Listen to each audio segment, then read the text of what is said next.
Hello again, Homewood Patriot fans. Welcome to this episode of Legends of Homewood Patriots Football, featuring, without a doubt, the most recognizable member of this list, our seventh legend, Cole Cubelic. Picking up our story of Homewood football history, as we've seen in previous episodes, after winning a state championship in the school's third year, the Patriots suffered through some lean years in the late 70s and into the 80s. Under Coach Gerald Gann, however, Homewood turned a corner in 1984. By 1994, they had won 6 region championships, competed in the playoffs 8 times, and reached the championship game twice. Further, the only player in Homewood history to win the prestigious Mr. Football, Robert Davis, had set a state rushing record in 1991. Despite his extraordinary talent, however, the Patriots lost in the third round of the playoffs during his senior season. Thus, the big prize, a state championship, continued to elude the Patriots. For many, like myself, it felt like if we could not win one with Robert Davis, we may never win one again. In 1994, those frustrations continued as the Patriots made it into the championship game, but had their hopes dashed by a Greenville team led by future Bama player Michael Fagan. They proved to have too much team speed for Homewood to handle, downing the Patriots 28-14. The 14-point loss was the largest margin of defeat Homewood had suffered in a state championship game. One of the leaders of that 1994 team, however, was our seventh legend, Cole Cubelic. Born in Jackson, Mississippi, he had lived in Homewood most of his life. Despite an ACL tear and a wrist injury in 9th grade, Cole was a star defensive lineman for the Patriots, getting recruited by many D1 college teams. He was a major star of the 1994 season, garnering all Metro honors from the Birmingham News. Just before Cole's senior year, the Homewood School District took a major hit, as their head coach, Gerald Gann, left for the new Hoover High School. By the way, Hoover had already lured Principal Jack Farr away from Homewood, and soon pulled legendary band director Pat Morrow over to Hoover. And they even started using the same fight song as the Patriots. Still drives me crazy. The loss of Gann was a major blow, but beloved assistant coach Bob Newton earned the head coaching job, retaining most of the staff. The hire was fortuitous, as Newton built on the program's success that had been firmly established by Gann to lead the Patriots into their glory days. Those glory days began during Newton's first season, as Cubelic and the rest of the Patriots rallied around the popular new head coach. Going 8-2 in the regular season, the Patriots fought their way through the playoffs, including a 2-overtime victory at Oxford, to earn a state championship game to be played at Waldrop Stadium on a cold and rainy December night. Cubelic's injury kept him from playing most of that season, and thus he was unavailable for the state championship game that was played against the same team that had defeated the Patriots in the 1990 championship, Blunt, from down in the Mobile area. As Cole himself humbly admits, the team didn't need him that night, however. Trailing 6-3 late in the second half, the Patriots took the lead when Sly King ran for a 5-yard touchdown that gave Homewood a 10-6 lead at halftime. Blunt regained the upper hand, however, on an 80-yard TD in the second half. Blunt was ahead 12-10 with 4 minutes to go, but Homewood had them pinned deep with the ball on their own 10-yard line. On 3rd and 9, Blunt risked a pass that was picked off by Homewood's Jermel Manis, who returned the ball to the 4-yard line. From there, Fabian Crenshaw punched in the go-ahead TD. With the clock ticking down, Blunt was on the move again when Homewood's John Stewart Jackson picked off a pass at midfield on a 4th and 3. From there, the Patriots ran off the last 109 from the clock, using the victory formation to complete the game. After years of frustration, the Patriots had won their second state championship, their first in over 2 decades. Obviously, the Newton years were off to a solid start. More greatness was soon to come. Despite his injury, Cubelic was recruited to Auburn, where he converted to the center position. He started games in 3 seasons down on the Plains, including Iron Bowls and the SEC Championship game. At the end of his senior season, he was voted as a permanent team captain by his Auburn teammates, obviously a very high and prestigious honor. But it was Cubelic's degree in communications and media studies from Auburn that served him best. After working in pharmaceutical sales for a few years, Cole was determined to break into sports broadcasting.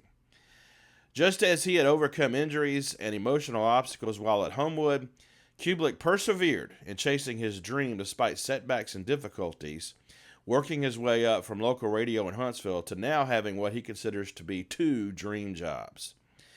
Most sports fans in Alabama have heard his daily radio show with former Alabama quarterback Greg McElroy, and anyone that watches college football, especially SEC football, has seen Cole during game broadcasts brilliantly breaking down and analyzing games from the sidelines, as well as in the SEC network studios.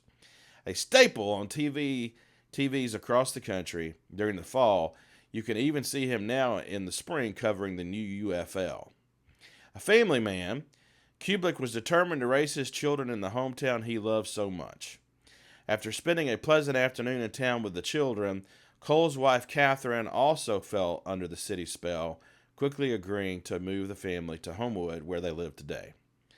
Despite his packed schedule, Cubelic agreed to talk with me for this series. So, without further ado, let's bring in our 7th Patriot legend, Cole Cubelic.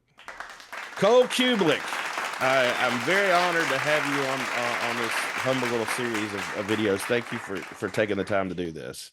I appreciate you having me. It's really cool what you're doing here. So I know a lot of people appreciate it. But I don't want to waste your time or anybody else's time, so let's just jump into it. Can you tell the story about how and why you got to Homewood? Yeah, I actually born in Jackson, Mississippi. And then I think when I was 2, my parents moved to Center Point, and then right before I turned 3, my parents got divorced, and my mom wanted to be in Homewood school systems, so she moved us over to people may know it as Maison DeVille, Rue Maison, Courts at Wildwood, those apartments that you've seen on the news because of flooding when the fire department sends the rafts down there. Yeah. That's where we moved, and we lived there until after I graduated high school, a couple of years, and then she bought a townhome over in Vestavia. So a lot of tackle football, a lot of wiffle ball, a lot of days at the pool over there. It was fun because you had a lot of different friends, a lot of new people, and there were pretty much 2 other, Hickory Knoll, Cripple Creek, almost attached. So you had friends that were up there, and you had access to a lot of different people. So I mean, some memories that I would never trade. Yeah, I banged around in that same neighborhood too. Lived at Mason DeVille, lived at Cripple Creek. You went to Hall Kent? Yep, went to Hall Kent Elementary School. Yeah, Fall Festival, still some of my fondest memories. Yeah, ditto. Miss Hughes, my favorite teacher ever, 1st grade teacher at Hall Kent Elementary School. I'll still admit that to this day. And I've heard stories about how my 3rd grade class almost made Miss Sauls retire in her 2nd or 3rd year of teaching because me and Billy Wade and Chris Staggs and Anthony Artavino and Drew Binkley and Early Billups and Corey Nackery all in the same class, which not sure how Mr. B let that happen. Because we had all caught that paddle a couple of times by the time we got to that grade. So he should have known better than letting us all be in the same class. I caught the paddle that had the holes drilled in it a couple of times, by the way. So I understand that your first broadcasting was when you were a kid, kind of sarcastically doing your video games. Oh yeah, if you were to go ask Jonathan Krosky or Chris Benton or the guys who I played a lot of video games with growing up, we would always, the loser would rotate out, and then somebody else would come in, and they'd always want me to stay and call the game and essentially announce the game. Now I was doing it more of a sarcastic version back then, just having fun with it, but I do think that was sort of my first interest in being in broadcasting and being a part of broadcasting games, just because it was that much fun to just sit there and watch sports and talk about it.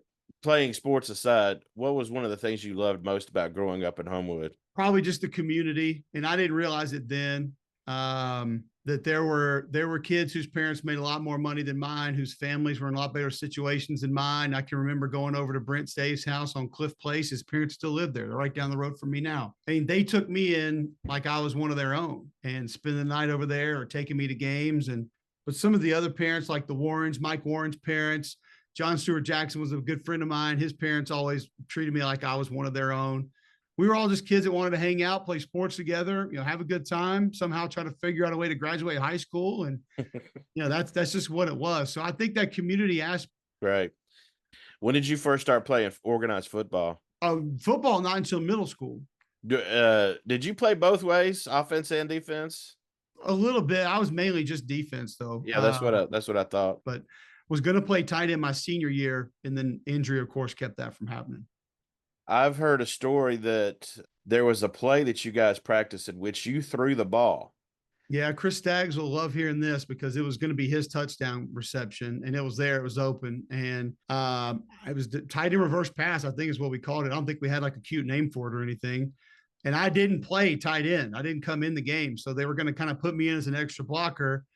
And I kind of got out onto the field. It was a little bit of a damp night. It was late in the season. I put my hand down and I didn't think we were all set. So I kind of wiped my hand off and then put my hand down again. And that was a procedure penalty.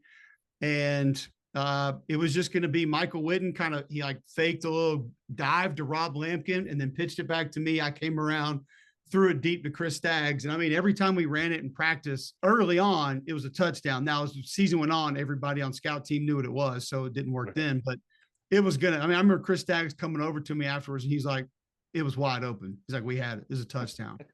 Like, so it didn't work because you got the penalty, right? That was it. Yes, correct. We never even got the playoff, and Coach Gann got all mad, and he's like, "We ain't never running that again." So that was the end of tight end reverse pass. Besides the 2 state championship games that you were involved in, 94 and 95, what's your most vivid game memory from Homewood? The one that sticks out for me the most is, there are probably 2. We had John Carroll in a playoff game at home, and we played him in the regular season too. And I think it was like 14-10 or 13-9, something like that. Like it was 14-7 when you played them in the regular season. Yeah. So, and they were really good. Yeah. And we dominated them at home that night. And I had a pretty good game. I was in the backfield a lot. They ran obviously with Brooks Bear and some option stuff, and I was able to make a few plays in the backfield. That would be 1. 2 would be, I think it was the next week we played Russellville at home, the playoffs. We weren't supposed to win that game. They were a more talented team, better team, and we just played great football. And, that was one that sent us in to the state championship games. It was the last game at home that year. Yeah. All right, well, let's talk about that 94 state championship game against Greenville. Coming into that game, Homewood had a pretty rough history with state championships. Were you guys kind of aware of the frustrations that Homewood had at that point, or were you just kind of, thinking about your own team? I don't think that historically there was anything that we were thinking about that we knew about. Man, that team was so cool because there were different pockets of people, of friend groups at the beginning of the season that all became a lot closer at the end of the season. That team got so close as the year went on, specifically the last month of the season and through the playoffs, that I think we were really only worried about each other. I think the younger people, we wanted to win. We wanted the seniors to go out with a state championship. We knew it had been a while since we had been there. And we were a team that didn't have a ton of superstars. We just played really solid football across the board. Like it was really kind of a Belichick-like team. Like everybody knew their job. Like I didn't mind eating up space for Jacob Pugh to make plays. Like Rob Lampkin didn't mind not getting the football so Kevin Senica could catch a ball, or Chris Staggs could catch a ball, or Ryan Mitchell could catch a ball. It was just there were very few egos on that team. I think the staff, Coach Jones, Coach Newton, Coach Wright had a lot to do with that. But I don't think there were any other distractions about anything historically, because we wanted that game pretty bad. But I think we wanted it more for each other than anything else. Yeah. What's your biggest memory of that game? The first thing I remember is there was like a dive play that they ran in the fullback option, and I kind of slanted and I read it and I tackled the guy for a loss. And this is like late third quarter. I think we were down 17, 14 points. And normally I would have just gone crazy and been super excited. And I just kind of reached down and helped him up and like, yeah, I guess I'll go back to the huddle now. And the only other thing I think you could remember was Michael Fagan toss sweep right and Michael Fagan toss sweep left, because I felt like that's like the only 2 plays they ran. They ran him pretty well. 106. He had 163 yards on 22 carries. I remember I saw him next year in Tuscaloosa. I was there on a recruiting trip, and he was playing DB at Alabama. And he came up and said hello. He's really nice. And I was just like, I don't know if I should say hey to you or not, what you did to us in the state championship game last year. But we just didn't have enough team speed for him, honestly. Yeah. I'm sure you know that Fagan's son now plays at Clemson. Though. I was not aware of that. Yeah, his son is at Clemson now. So that was a 28-14 loss that just added to Homewood's, heartbreaks and state championship games. At what point in your senior year, 95 season, did you get injured? I got hurt in the first game of the season. So you got to go back a little ways. My probably most infamous injury would have been in 9th grade when it was raining. We practiced in the gym. We were running sprints, and they said, all right, I think it was Coach Statham. He said, like, whoever wins this sprint doesn't have to run anymore. And I hated conditioning, obviously being a bigger guy. And so, I mean, I was motoring, and I lunged forward and would end up tearing my ACL, and then try to stop myself against the wall and fracture my wrist in 3 places. Jeez. Which that did get me out of keyboarding. And that also would make me the only 4-time library aide in the history of Homewood High School. So that one we can put on my plaque one day. Yeah. But it's so I didn't have an ACL. I was too young to have it repaired. And I remember I went to see Dr. Garth at UAB, and then Dr. Clancy at Health South. And they're like, listen, your growth plates aren't even close to closed. Like, we can't do an ACL. Like, we'll brace it and you'll rehab it. And so I got through 10th and 11th grade, and then kind of hit a growth spurt. Actually was working out a lot going into my senior year, got a little bit bigger, stronger, faster, and it wasn't going to hold up. So was rushing the passer, kind of got hit from the side in the first game against Mountain Brook, had a pivot shift. Dr. Garth went in, scoped it, drained it, cleaned it out. And I came back in, I think the 6th or 7th game that year. And like an idiot, I was trying to block a punt, and I jumped to block the punt and kind of got hit by the up back, had another pivot shift, and which just kind of disrupts everything in there. And I remember going into Dr. Garth late Friday night, and he was draining it. He had these syringes that were like this big around and like this long, and he filled it up twice, and he's like, you're done. He's like, we have to fix this. You can't play anymore. So that was it. I played in 2 games my senior year. Didn't get through a full game my senior year. And still, I'll say it's the hardest thing, maybe not hardest, but one of top 3 hardest things I've ever dealt with in my life. And not the injury. It was being, 17, 18 years old, watching a team that you had done everything you could to be a leader on, wanted to be a leader on, wanted to help win, and then watching them go win without you. Right. I probably didn't handle that very well. As a matter of fact, I know I didn't handle it well. I tried to handle it well, but I wasn't super mature and didn't really know how to deal with that situation. Now, when you say you didn't handle it very well, do you mean internally, or did people outside you also? Both. I mean, I tried early on to like kind of be a coach on the field, and it was just hard. It was hard for me because I wouldn't feel like I was involved enough, wouldn't feel like I was having any impact. At certain times, didn't feel like anybody even cared that I was there. And then, not that any of that's real at all. It's not. This is just me internally, kind of how I was doing with it. So did you even go to the championship game? Were you there? I was there. Okay, good. Like I said, like Vic Tate filled in for me and did an awesome job at D tackle. Jason Whidden played D tackle, and Chris Benton rotated in there a little bit. So they had a good group of D tackles. They didn't really need me. We had Trent Coron at end, who did really well. Jonathan Krosky played great. I mean, he played way above what they expected of him. Lavelle Cornegie was there. Like, he played really good football. So we had multiple guys that could do more around where I was supposed to be and where I was supposed to be that really sort of offset what they needed. And we had some good linebackers. Like, we had Zach at linebacker. He ended up playing in college. John Stewart was playing safety. Fabian Crenshaw, Jamel Manis at corner. So, like, they were really good players. Mike Warren played outside linebacker. We had a lot of dudes that just knew their job and knew how to do things the right way. Right. And that was the beauty of it back then, is like, people see that, the team that I was on won a state championship and then lost a state championship. And they're like, man, you must have had all these D1 guys. It's like, not really. We just had a bunch of dudes that played their asses off and like listened to what the coaches told them. So that's a big time key in high school ball for sure. Yeah. Be where you're told to be, right? What do you? I would say this too, like that junior year team, we really wanted to do it for each other, and the younger guys wanted to do it for the older guys. There was a major portion of that flipped that next year, and everyone wanted to do it for Coach Newton. Everybody. It's Coach Newton's first year as head coach, we should Correct. say. Correct. And Coach Newton was like a second father to me. And I know he was very similar to a lot of other guys in that, but you also kept Coach Jones and Coach Wright, and Rip was still on the staff. So like we loved all those guys too. But I think even they wanted to succeed for Coach Newton. Right. And that was probably, and again, you'd have to talk to, EJ Vakakis or Scott Borland or some of those guys that played more that year than I did. But I felt like there was a lot more wanting to win for the head coach and the coaching staff, and on top of wanting to win for each other. Right. Because there were a lot more young guys on that team that contributed than there was on the team my junior year. That's interesting.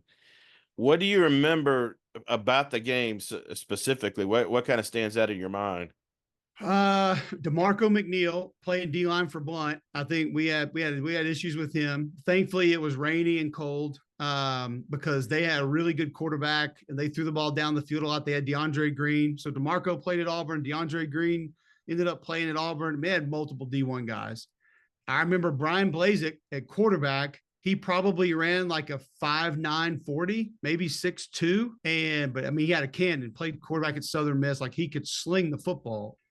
He had such a good feel for the option play. We weren't an option team, but we kind of kept it, and Coach Jones started running it. And he had just this great feel for like a little fake pitch here and there and getting north and south, like when to keep it and get around in and pick up some yards. And I just remember he had a couple really big keeps in that game because you couldn't throw it 40 or 50 times because the weather. And then the defense just stepped up and turned the ball over a couple of times, I think. I think secondary had a big game. I think Trent Coron had a good game up front. I think Vic Tate had a good game up front. And, it was just a massive win, obviously, for the program and for all those kids that were out there playing. Yeah, to finally get over the hump. You mentioned the defensive secondary. Yeah, it was 2 interceptions late in the game that really sealed the deal. Well, the last one was by John Stewart Jackson. His 16 interceptions in his career is still second all time in Homewood history. And we've had some good DBs play at Homewood. But you also got to remember with John Stewart, who's probably the most underrated athlete in the history of Homewood athletics. And I mean that sincerely. He played baseball at Birmingham Southern. He was not near the baseball player that he was football player. And I can remember asking, like I asked Bill Oliver when I got to Auburn, I was like, why in the hell did y'all not recruit John Stewart? And whatever excuse he gave me, I just remember thinking, you're wrong, man. Like he wasn't super coordinated. Like he wasn't the most physically gifted as like his hands or his agility, but he would knock your face into the dirt. And when you brought that up about interceptions, like I think he separated his shoulder a couple of times. Like he'd have to come over there, and Penley, I mean, he would tell you ice and Advil first. All the former players that played for him will love that. But then he would, he'd have to get his shoulder put back in place. I think he got it shot up a couple of times. He knocked himself out of a couple games. Wow. He played tailback. He returned punts and kicks. He played free safety. Like there were multiple games that I'm not sure he came off the field and was tough as nails and is like the best human being you could ever meet also. All right. Let's travel back. And if you could travel back in time, and I think I may already know your answer to this, is there any game or any one particular play at Homewood that you would do over? Yeah, it's really easy. It's that day in the gym. I mean, and I think about like I probably shouldn't say it, and I shouldn't feel that way. And to be honest with you, I almost get a little emotional thinking about it. Like it's just what the courses that changed in my life. It's like it's almost hard to even really put it all together in words. I mean, you missed multiple seasons. I missed a couple baseball seasons, missed 2 full football seasons. Like that's hard to look back on and not think to yourself what could have been. Like how different could things have been? It would have to be that day, honestly, just to go back and either pull back on that sprint a little bit and say, you know what, I'll run 4 or 5 more. Who cares? And not have to go through everything I went through after that. Yeah. Well, you say you got emotional about it, but everybody has got a story like that of a decision or something that happened in their life that put them on a particular course that we would go back and change if we could. But if things turn out the way that they're supposed to, I mean, look at the amazing career that you've got going right now, right? Yeah, I Um, appreciate that. But there is, I mean, everything happens for a reason is so real. It definitely taught me a lot. There's no doubt about that. for sure. When did you start getting recruited? I remember, I think it was either a late season game or a playoff game my junior year. My aunt came to a game. My aunt Marianne, she played basketball at Clemson, and she's in their Hall of Fame, and she came to that game. And then it just so happened that there were like 3 letters that came in the mail that week, and one of them was from Clemson. And so she told my dad, she's like, I want to give it to him after the game. And she thought that was like the coolest thing ever. And Yeah. so that's when I first remember like any colleges showing any interest. Did some of them back off after your injury? A lot of them. Some of the coaches handled it in a very professional way, and I still have a lot of respect for them. Some of them drug it out, knew what they were going to do, and didn't handle it in a good way. And some of them just told me, at least some of them had the decency to call and say, hey, we're off. We're not going to recruit you anymore. I remember the D-line coach at Florida called me, and he's like, man, I love you. I think you're going to be a great player one day. He's like, I just can't risk it. I'm sorry. We're not going to recruit you anymore. Tennessee stuck with me for a while.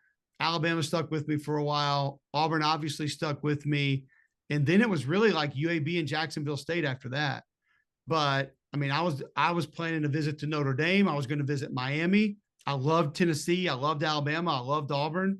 I had a visit planned to South Carolina, and all those schools just kind of after I ended up actually having the ACL surgery my senior year, they were done. So Auburn stuck with you. Did you grow up an Auburn fan? No, I didn't. Like I said, my aunt went to Clemson. Both my parents went to South Carolina. And that's where, I mean, I grew up the Carolina Clemson game more than anything else. Do you still consider the 1998 Iron Bowl to be the most memorable game you played in? Yes. Even though Auburn loses. Not debatable. I remember one of those playoff games that I was describing to you. It was either John Carroll or Russellville. Coach Gann took us to Legion Field to practice either Wednesday or Thursday. And that was so cool to just go and be inside that stadium on the field, walking around, practicing, going through drills and whatnot. It was so memorable. Like I tell people all the time, to me, that stadium was exactly what the upper deck said. It was a football capital of the South. I went to high school playoff games there, high school championship games there. I went to Iron Bowls there. I went to bowl games there, went to SEC championship game there. Like if it was big football, and I mean, Alabama, Tennessee, Alabama, Auburn, it happened in that stadium. Right. So for me growing up, that was like the pinnacle of college football, really football in general. And to be able to play in, I like Tiger Walk's the coolest thing you do as an Auburn player. That Tiger Walk was so different for that game. I saw so many people that I knew from growing up. And even like in the first few rows of the stands, warm-ups coming in and off the field. And it was just like, oh, it's so-and-so from Hall Kent. Like, oh, that's a dude from Food World I worked with. They're like, what, like whatever, like just random people. You just felt like you knew the whole stands. Yeah. So yeah, it was not fun that we lost that game. I hated losing that game. I'll never be okay with losing to Alabama, but that was the coolest game I played in. Not even close. Just because everything, the amount of games I had been to in that stadium, what that stadium meant to me, to actually play in an Iron Bowl in that stadium, is completely unforgettable. Okay, the next thing I want to do with you is something that I do silly that I stole from inside the NBA that I call Nito stats. You played on 2 of Homewood's 16 teams to have 10 or more wins. Of Homewood's 18 region championships, you were involved in 4 of them. You played on 2 Homewood teams that made state championship games, winning 1 of them. Honorable mention All-State by the Birmingham News in 1994. You played in 2 SEC championship games, 97 and 2000. You're one of only 2 former Homewood players to play in 2 SEC championship games. And then I think this is probably your best honor of all, but you tell me. You were chosen as the permanent team captain for your Auburn team in 2000. Probably the coolest honor that I have gotten that has anything to do with football. We were playing in the Citrus Bowl. It was going to be my last game, and it was a big team dinner. And Tuberville gets up towards the end and he said, we're going to vote on our permanent team captains. I did not start my senior year until the Iron Bowl. I started the Iron Bowl, the SEC championship game, and the bowl game. I was pretty much a 3-year starter coming into that year, or 2-year starter coming into that year. And I was the 6th-string center going into two-a-days my senior year because I was injured in the spring, and the coaches found out that I was playing co-ed softball, and I was the extra hitter. I didn't even play defense, and so they got mad. But to me, what happened there was a lot of people involved on that team saw everything that I went through, not starting and not playing as much as I wanted to, and kind of said, man, this kid stuck it out, like he deserves this honor. And yeah, it's probably the coolest thing that's happened. I don't think that's even really close. And Jay Jacobs did a really good job a couple of years ago, bringing all the captains back and from every year and putting our names in bricks in the new facade that they built. So yeah, that was pretty special. Probably something I've already told my kids about. I don't know if they get it or not, but yeah, they will eventually. I've told them how cool it is for me. So yeah. And then lastly, you have currently have two what you consider to be dream jobs: broadcasting, radio, and television. So that's a pretty good list of accomplishments there. For all of those reasons, that's the reason why I've decided that you're definitely a Homewood legend, and why I wanted you to be part of this series. And then the last thing I want to do with you is kind of silly, and that is what I call rapid fire. This is all about your youth in the 1990s. Who was your favorite teacher at Homewood? Not coach, teacher. Miss Hughes. I said it earlier. 1st grade Hall Kent. She was just a literal angel. What was your favorite subject?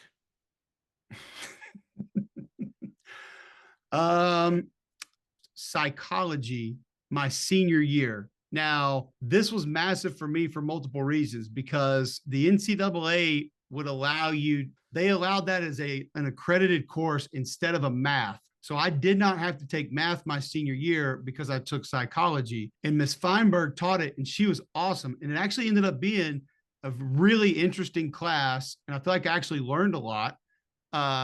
But it was also offset by the fact that I didn't have to take math. And I actually failed math my other 3 years in high school. Yeah. Terrible at math. Well, that's something else you and I relate to. Yeah, I'm gonna go psychology with Miss Feinberg. That's great. Your favorite food from the Homewood lunchroom? Oh, it's a rectangular pizza. That's a no-brainer, right? When did you get your first personal computer? Oh, wow.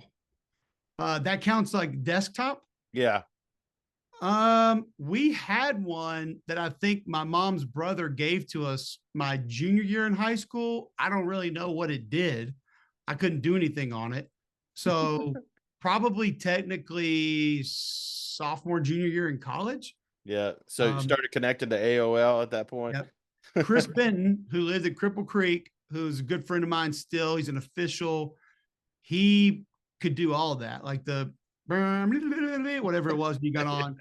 And he was like going to websites and like going to chat rooms and talking to people. And it was a foreign language to me. I had no idea what he was doing. He's like, this person's in South Carolina. This guy's girl's in California. And I was like, how are you even, what? I didn't know what it was. But what wizardry are you performing here? Right. He knew how to figure it all out. So yeah. When did you get your first cell phone? First cell phone did not. Now I had a pager in high school. Mom didn't like that too much. We found a place down in like way down Green Springs that would let you be under 21 and get your own pager. We thought that was cool. Wasn't trying to be a drug dealer, but I just thought it was cool to have a pager. Right. First cell phone, probably sophomore or junior year of college. And this is when you had like 250 minutes for the month. Oh yeah, it was like very. You counted those minutes, like, because if you went over, you're talking. It was like $5 a minute or something crazy. Yeah. Like, so once that thing hit 8:01 p.m., you started calling everybody. Yeah, right. Yeah, the free nights and weekends. So yeah, it was probably sophomore, junior year of college. What was your favorite video game? If I had to choose one, it's probably going to be Tech Mobile, but it really should probably be a 3-way tie between Tecmo Bowl, RBI baseball, NBA Jam, because the hours that we logged on those 3 games, it is unspeakable. And I've got my 7-year-old playing Tecmo Bowl with me now. I've taught him how to play. And Oh, so that's cool. he got really excited. He actually scored a touchdown on me the other day, which is big for him. But All right, Kelly Kapowski from Saved by the Bell or Kelly Taylor from Beverly Hills 90210? I'm not even sure which one Kelly Taylor was. I was Jenny Garth. Jenny Garth, which I'm still go Kelly Kapowski for sure. Do you recall where you were when you saw OJ on the run? I was actually watching the basketball game in my mom's living room at Maison DeVille. And I remember just almost not being able to comprehend what was happening. Right. The weird part about that is I had business law that year. And basically we had, business law probably the next year because our class turned into watching the trial. Yeah. Like all we did every day is like she put watch the trial. Wow. Like, this is the best class ever. I got obsessed with that OJ trial. Like I was buying books and everything, and I didn't read many books in high school. So yeah, that's big for me. Okay, so the year is 1994. Okay. You're cruising through Homewood on a summer Friday night. Yep. What's playing on your CD? Probably would have been like some Ice Cube, some NWA, Public Enemy would have been in there for sure. I remember I had a 1980 Impala with the bench leather seat in the front, and we had a towel that we would kind of wrap up and put the Discman on because we had speed bumps in Maison DeVille. And so when you hit the speed bumps, the CD would skip. So we tried to like build our own skip protection. It didn't really work, but yeah. The better way to have handled that is what we used to do, and that is you hang it from your rear view mirror. Yeah, that worked every time. We didn't even know that trick, but yeah. I wish I would have now. Well, that answers my next question. What were you driving? So that was an Impala. It was a 1980 Impala. It was deep flame red. It had Camaro rims. My Uncle John in Columbia, South Carolina. It was actually his aunt's car. And when I got it in 94, I guess, it had like 3,200 miles on it. So it just sat in her garage and she never drove it. So the car was almost brand new. Yeah. Now, it wasn't the car of choice for any, 16-year-old in the late 90s, but right. But that thing had a V8 engine in it, right? I mean, it did. It would go now. Yeah. I mean, we drove it to hell and back. But I mean, we took that thing off roading. The Winter Storm 93, whatever it was, we had that thing up the Palisades somehow. I don't know how we got up there, but we did. Yeah. But he painted it deep flame red. He tinted the windows and he put Camaro rims. And I remember my mom and I drove to South Carolina to pick it up. And he's like, listen, I made this thing as cool as I could without spending a ton of money. So it's the best I could do. And I was like, this is freaking awesome. Like, I mean, now it had an 8-track player in it. So that was a little bit of a bummer. Which is why you had to put your CD player on towels on the front bench. I had to get the tape player installed and then the Discman with the tape that went in. Oh, so, yeah. I remember that. 6x9s was all I had. So we weren't really bumping very hard back in the day. Where would you have been cruising to? We were going either like we were in Maison DeVille, or we were going over to John Stewart's house or Mike Warren's house. We'd be up in Cripple Creek. We would go out to the tracks a little bit every now and then. We mostly just rolled through the neighborhoods. Yeah. Is I kind of think like what we would usually do. What was your favorite Homewood restaurant back then? It was a burger joint called Hot and Now. It was up in Wildwood. I think it's like a barbecue thing now. And it had 2 drive-thrus on each side. The burgers were like 25 cents. A cheeseburger was 50 cents. The fries were like 50 cents. The drinks were 75 cents. So we could go up there with $5 and just gorge on burgers, fries, and Cokes. Yeah. That was a game changer for us because we could actually afford to eat as much as we wanted to. All right. Any athletes you consider a role model? It's funny you brought up Robert Davis earlier, and I just remember how much I looked up to him in middle school. I mean, he was almost like a folk hero. Like he almost wasn't real. But there were a lot of guys like through Homewood that I looked up to, like Kip Cowan and John Whidden were guys that I looked up to, and guys who kind of took me under their wing. So guys like that I looked up to. But then, of course, I mean, my favorite athletes growing up, I mean, I was a big Barkley guy. I was a big Shaq guy. Loved Jose Canseco, which was obviously a huge mistake because none of those cards are worth any money now. Bo Jackson fan, of course, just because everything that he did. So, Of course. All right. With this, I'll let you go. Sum up your time in Homewood in one sentence. enough for me to move my family back here to raise. That you loved it enough to. Yeah. Yeah. So you're back in Homewood now, and it meant enough to me to want to raise my family here in Homewood. That's probably the best compliment you could give to Homewood, wanting to raise your kids there.